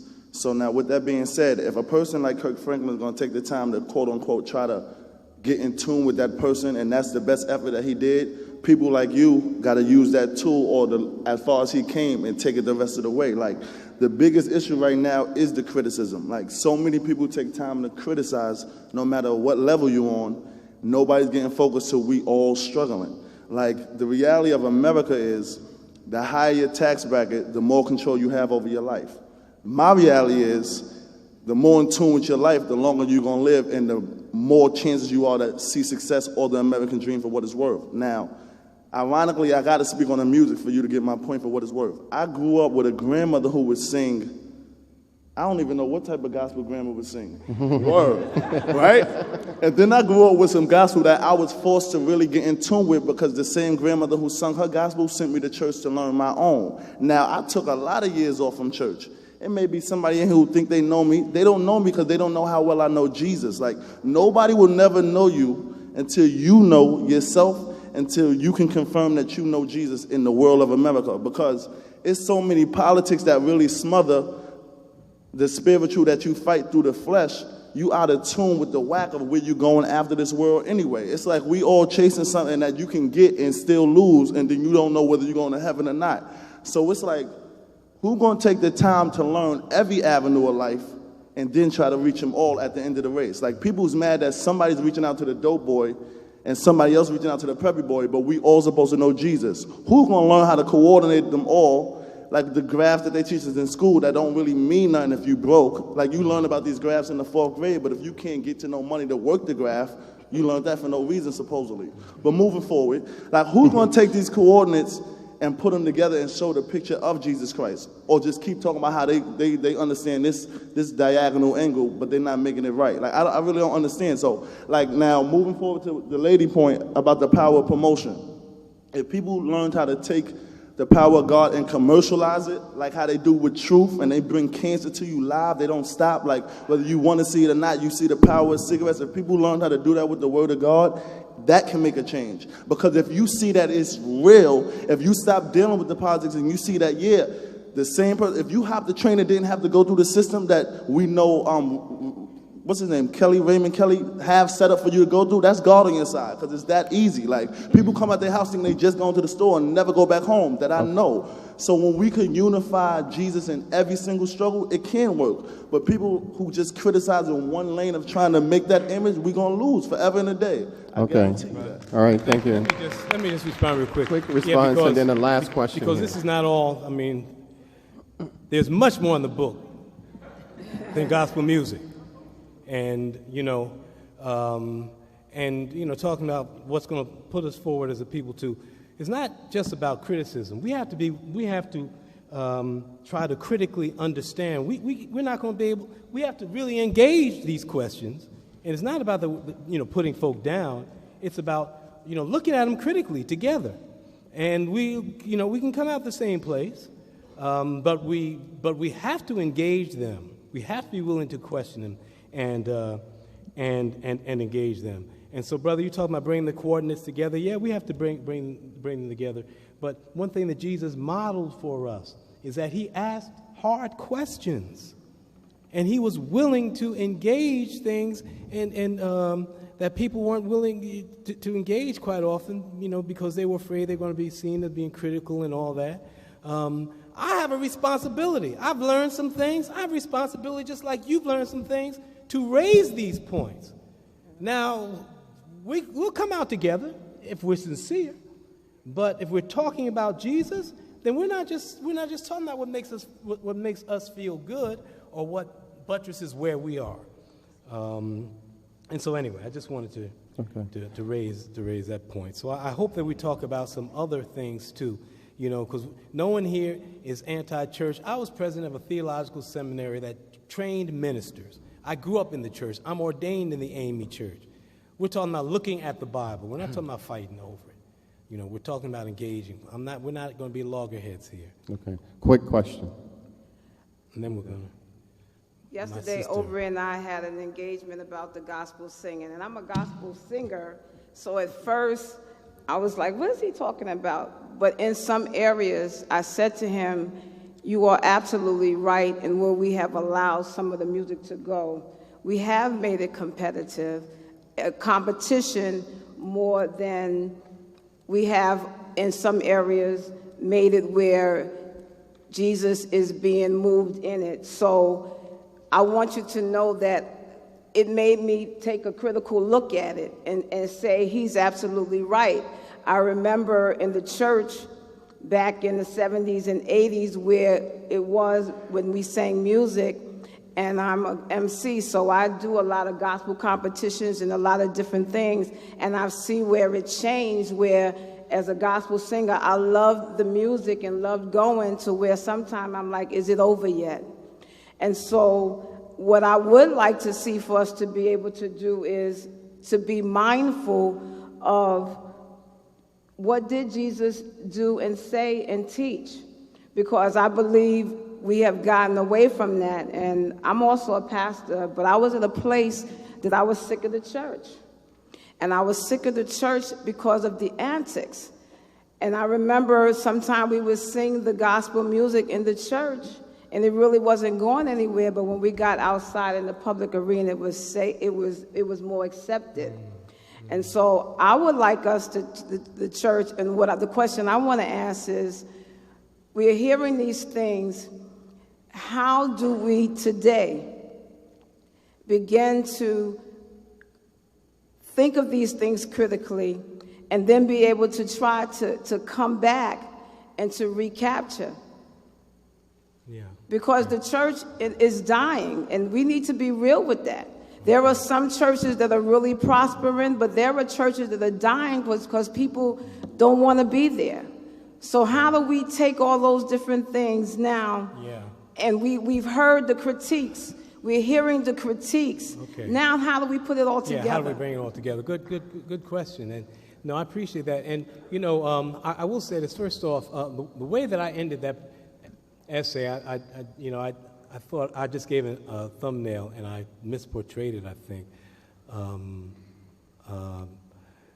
But, you know, gospel music is so deeply important to American culture and to black culture and black church. How do we bring it together? I would not, you know, what I'd love to do, and what you all are pointing out, is that we need to be sitting down with Kirk Franklin, the gospel singers. We need to sit down and talk about, and inform and share with one another, and sit down and say, look, I really dig what you're doing with this, but I think it could empower people a little more if you did that. And they might say, well, you know, this is where our focus is, and on back and forth. But, you know, to sit down together and to inform one another. Can you imagine Kirk Franklin with his power, his great power? If Kirk Franklin, or not just Kirk Franklin, but any of these powerful gospel singers were to say, well, I'm going to, at this next step in my career, I'm going to use some of this power to raise the people's spirits and consciousness to go out and struggle for a little bit more justice for poor folk. Can you imagine what an earth-shaking thing that can be? So I think these are the kinds of things that are very important. I don't want you all to think that me in particular, but scholars in general, are looking down. Look, I might have more gospel music in my collection than a whole bunch of y'all in here. I love gospel music. What you love, you engage. I'm not ignoring it. But more than anything, what's more important than anything is that we live in a society that is crushing poor people, that is crushing the lives of old people, that is purveying policies policies that are eroding our freedoms, policies that are degrading our environment, policies that are destroying the educational system of for our children. And if we say that that the earth belongs to God, and that we are trying our best to serve God, then I think the larger question is, how can we save this earth, and how can we turn this unjust world into God's kingdom of justice? And that's what I've tried to do in this book, to talk about ways we can do that, to give prescriptions. And I think that it got a little off the track, but I take Jesus very seriously. My work is about Jesus. Everything I've written is about Jesus, about the power of Jesus. And all I want us to do, and I hope you see, I hope you see in the politics of Jesus that there, all I want to do is raise the various ways where the power of Jesus is there that's not yet really called upon and tapped, being tapped in ways that we can tap it more and use it more to be more deeply spiritual people in the holistic way. That we love the Lord God with all our heart, soul, mind, and strength, and be empowered with and by that relationship with God to love our neighbors as ourselves, which means we want to build the kind of world for our neighbors that we want for ourselves. That, to me, is the larger question. And that we can hold hands and go forward with together in Jesus' name to change this world. And so, as they say in that great getting up morning, when it's all over, stop you performing. Sometimes you got to do it, Pastor. I'm here to tell you. But when it's all over, we'll be able to say, you know, Lord, I had a good time because you gave me a world in which I could have a good time. I've enjoyed the good things of the world. But Lord, I've also taken the strength and the power and the love you've given me, and I've tried to help somebody. I've tried to feed somebody. I've tried to break down principalities and powers that are keeping people from being all that they could be. Lord, I've tried to open up this world so that all of God's children can eat from the tree of life in equal measure. And that, I think, is what we all can share together. We might disagree, but we can all hold hands together and say, loving Jesus means to me that I got to love my neighbor. And then I got to hate what Jesus would hate. And that is these policies that are being purveyed by these people on TV and these politicians, I'm not going to name them, but many of them called Republicans, and we must fight against them and call them out for what they are. They stand against the very thing they say that they believe in. They say they're people of faith. Well, I'm not sure what faith it is, but it's not the faith of the Bible that Moses and so many of the prophets and Jesus himself died for. Thank you so much, and I look forward to signing your books for you. Yeah. Unfortunately, we are up against the clock. There may be opportunities to engage the panelists after. Pastor Mike, could you wrap things up for us? Before you do that, and give the benediction. I do want to thank the staff of the Institute for Research on African American Studies for helping us organize this, particularly Sharon Harris, who is not only a staff member, but a member here at First Corinthians. She talks about your church all the time.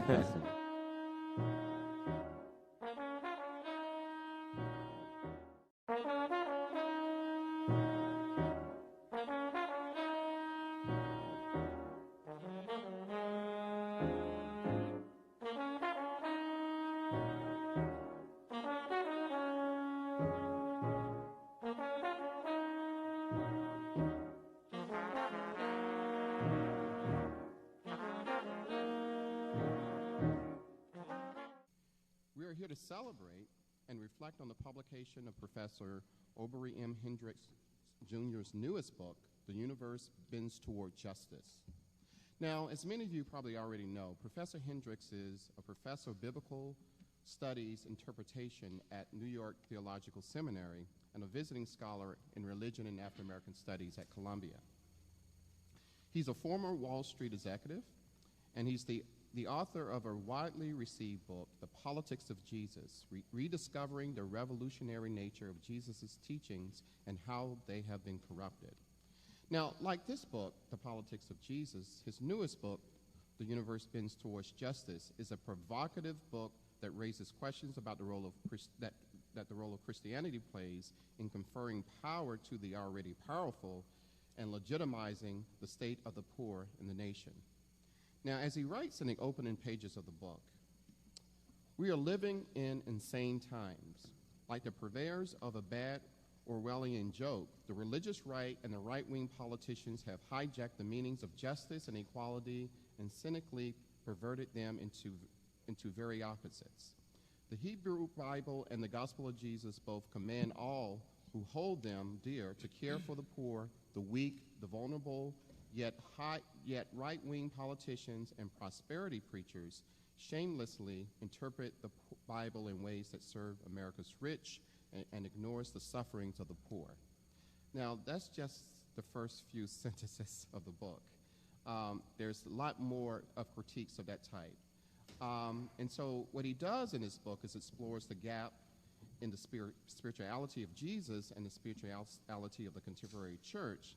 He also explores how aspects of contemporary gospel music, as he argues, sensationalizes the way the church relates to issues of social and political justice. William Vanden Heuvel, who, as Robert Kennedy's Assistant Attorney General, was dispatched to Farmville in 1960 to try to reopen the public schools that whites had closed rather than desegregate, and who later served this nation as ambassador to South Africa, several years ago shared with me that white supremacy in Farmville was more deeply entrenched than anything he had seen even in Soweto.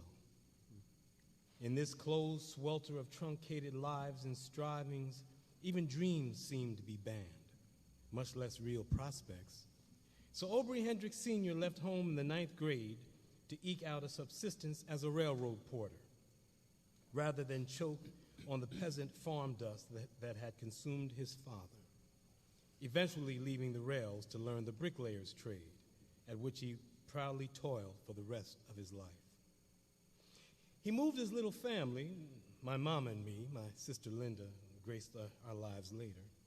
He moved us from Farmville to the promised land of Newark, to find there, to his everlasting heartbreak, the only things those who controlled those concrete cities did promise to throbbing black wishful hearts. That is daily exploitation, daily insult, daily disdain, and daily dismissal of his humanity. Every day I watched him leave before the crow of the cock to return, exhausted from the rigors of his labor, exhausted from struggling to keep his dignity intact, exhausted from biting his tongue so he could be granted yet another day's exhausting struggle to feed his family. I watched him hide his defeat with wan smiles when yet another of his dreams was thwarted, then watched him gulp Maalox from the bottle to calm the ulcer his brave facade could not fool. Sometimes he could not hide his pain. On those days, his shoulders stooped just a bit, his head dipped ever so slightly, and he sighed more than usual. Yet his dignity never slipped. Like so many men and women then, and so many men and women of all colors today, he suffered in silence beneath the weight of his ironclad social. The book also explores, importantly, I think, in these times, how American capitalism and the politics of the religious right betrayed the basic foundations of Christianity. So in my view, Professor Hendricks continues in a great tradition of Christian dissenters, theologians like Henry Emerson Fosdick, one of my favorite theologians, Howard Thurman, and of course Martin Luther King, who I think inspired the title of this book, given the line, the bend toward justice is one of the themes that King continuously raised in his speeches. Tonight, we will start off by introducing our roundtable participants.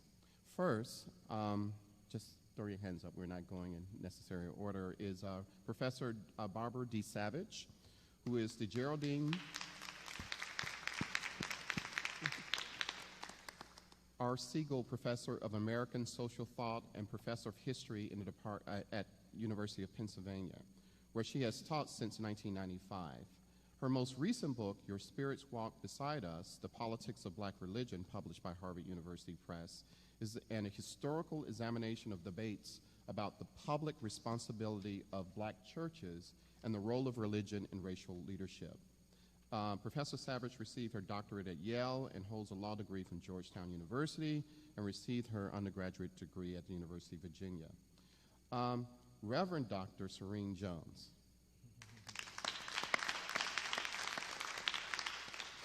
She is the 16th president of the historic Union Theological Seminary here in New York.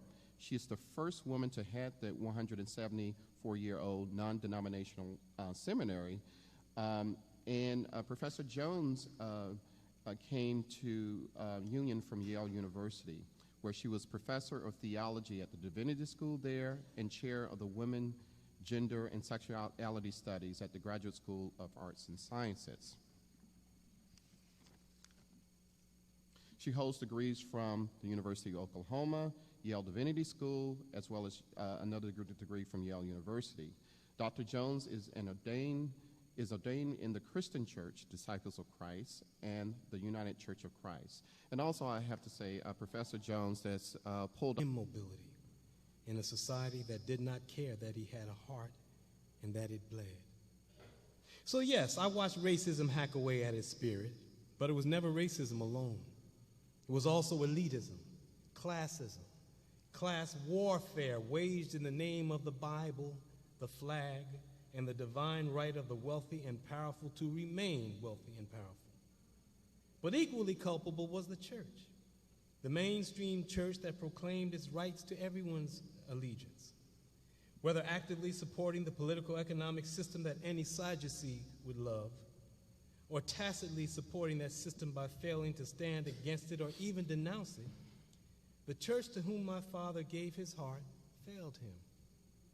It was a self-righteous yet complicit partner in the exploitive political and economic apparatus that drained women and men like him of their labor and the lifeblood of their dreams, like a company of vampire bats clad in pinstripe suits or ornate clerical garb, according to their fashion. It is because my father dreamed as hard as anyone and worked harder than most, yet was thwarted by a political, social, and economic system for which he was only fodder. It is for this that I have written. I have written as well because all his life he believed in and served the church, its proclamations, and its feverishly performed music. And as his churchly reward, received the preached delusion that it was adherence to doctrinal orthodoxy that would save him, and then only in the by and by. And I have written the universe bends toward justice because, like Ishmael Reed, I too believe that writing is fighting. If we who claim not to be deluded in our faith and in our spirits are to rescue the liberating power of the prophetic witness from the backward foolishness proclaimed in its name, so justice can roll down like waters and righteousness like a mighty stream, then we must free the egalitarian ethos of the justice-draped prophetic witness from the pervasive ideological clutches of the backward and too often hateful. Off a coup, we understand yesterday, she will be bringing Professor Cornell West to Union next fall.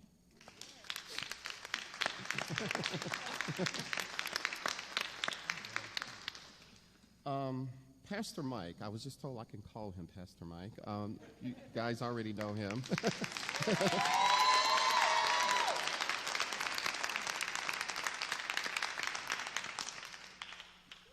Okay. He is a native of Freeport, New York, and is the pastor here at First Corinthian Baptist Church. He attended Morehouse College, where he earned a Bachelor of Arts degree in philosophy and religion. While at Morehouse, Pastor Mike accepted his call to the ministry, and since that time, he has preached and lectured at various churches and conferences throughout the country. He also attended Duke University School of Divinity, where he earned a Master of Divinity degree. He is the pastor, I understand, one of the most popular churches here in Harlem.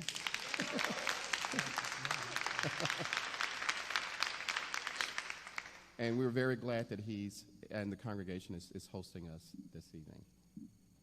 So with that, let's get started. We will now hear a brief statement, opening statement by Professor Hendricks. So that's the way we will go.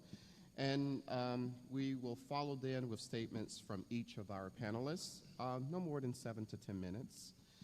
And then Professor Hendricks will then respond to those comments, questions, and then finally we will open the audience up for questions.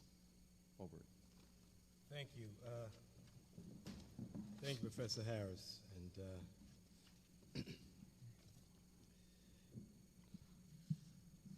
My name is Obery M. Hendricks, Jr.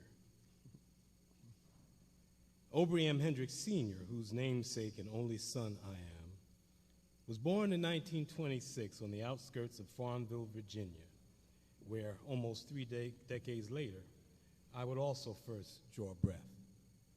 In 1926, black life was extremely cheap everywhere in America, but especially so in places like Farmville.